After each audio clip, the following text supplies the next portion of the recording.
আপনারা যদি আমার পাশে থাকেন ইনশাআল্লাহ কেরানীগঞ্জ মাদক মুক্ত হবে। কেরানীগঞ্জে দুইজন ব্যক্তিত্ববান ব্যক্তি আছেন, রাজনৈতিক ব্যক্তি, আমাদের দুইজন মডেলের একজন আছেন, দক্ষিণ আছেন, তাদের দুইজনের প্রতি আমাদের আহ্বান থাকবে, আপনারা আজকে যে অবস্থা চলছে এটার ব্যবস্থা নেই। তুমি যদি ভয় পাও, তুমি যদি রুখে দাঁড়াও, আমি আবারও বলছি যে অন্যায় অবিচার আজকে বন্ধ করুন। এই কেরানীগঞ্জের মানুষ যেন বিএনপির পতাকা তলে ছায়া তলে থাকতে পারে সেই ব্যবস্থা নেন, আর যদি না হয় তাহলে আমাদেরকে সেই ব্যবস্থা নিতে হবে। আমি আপনাদের একজন এই এলাকার ছেলে হিসাবে আপনাদের কাছে দোয়া চাই, সহযোগিতা চাই। আপনারা যদি আমার পাশে থাকেন ইনশাআল্লাহ কেরানীগঞ্জ মাদক মুক্ত হবে।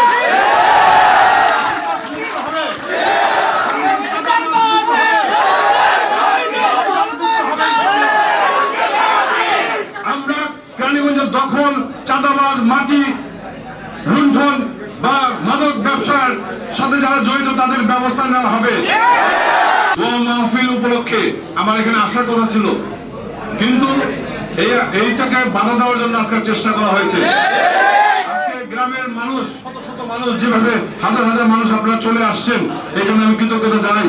আপনাদের এই উপস্থিতিতে প্রমাণ করে যে আজকে যে আমরা যদি ভয় পাই, যেটা জনাব তারেক রহমান বলেছে, তুমি যদি ভয় পাও, তুমি যদি রুখে দাঁড়াও,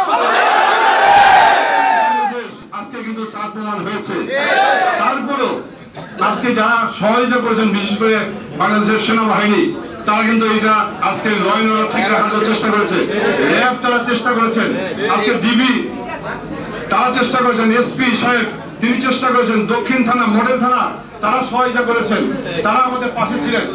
এবং আমাদের রাজনৈতিক বিবেকবান যারা, সবাই কিন্তু এই উগ্র মানসিকতা না, আমি নাম বলতে চাই না, কিছু বিবেকবান রাজনৈতিক ব্যক্তিত্ব আছেন, তারাও এই অন্যায় চায় না, তারাও আমাকে সহায়তা করেছে, তাদের কাছে কৃতজ্ঞতা জানাই। অর্থাৎ আমরা আমাদের দলের বিভেদ এইভাবে না করে প্রতিযোগিতা করি। আপনার জনপ্রিয়তা কতটুকু আছে, আপনার দক্ষতা কতটুকু আছে, তারপর বিবেচনা করবে সাধারণ মানুষ। তারা বিবেচনা করবে কাকে বেছে নিবে এবং সর্বোপরি দল বেছে নিবে। আমরা যে দল করি সেই দল বেছে নিবে যে এই আগামী জাতীয় নির্বাচনে কাকে প্রার্থী হিসেবে দেবে। দলের সিদ্ধান্তের চূড়ান্ত সিদ্ধান্ত। আমি আমার বক্তব্য দীর্ঘায়িত করবো না। আমি আবারও, যেহেতু আমি আমার জীবনে কখনো সংঘাত বা কোন ধরনের ল এন্ড অর্ডার নষ্ট হয়, মানুষের ক্ষতি হয় এমন কোন কাজ করেনি, কাউকে আমি কখনো অসম্মান কখনো করি নাই। আজকেও সম্মানের সহিত আমি কেরানীগঞ্জে দুইজন ব্যক্তিত্ববান ব্যক্তি আছেন, রাজনৈতিক ব্যক্তি, আমাদের দুইজন মডেলের একজন আছেন, দক্ষিণ আছেন, তাদের দুইজনের প্রতি আমাদের আহ্বান থাকবে, আপনারা আজকে যে অবস্থা চলছে এটার ব্যবস্থা নেন। আমরা আপনাদের কাছে আশা করি, সাধারণ মানুষ আপনাদের কাছে আশা করে, আমি আপনাদের পাশে থাকবো, আপনাদের সাথে থাকবো। আজকে এই অরাজকতা বন্ধ করে বিএনপিকে জনগণের দলে রূপান্তরিত করা, আমরা আপনাদের পাশে থাকবো এই প্রত্যাশা ব্যক্ত করে আগামীতে যে কোনো প্রোগ্রাম হবে আপনারা ইনশাআল্লাহ সবাই থাকবেন, পাশে থাকবেন। আগামীতে ইনশাআল্লাহ আমি যে কটা কর্মসূচি আছে প্রত্যেকটা কর্মসূচিতে যাব।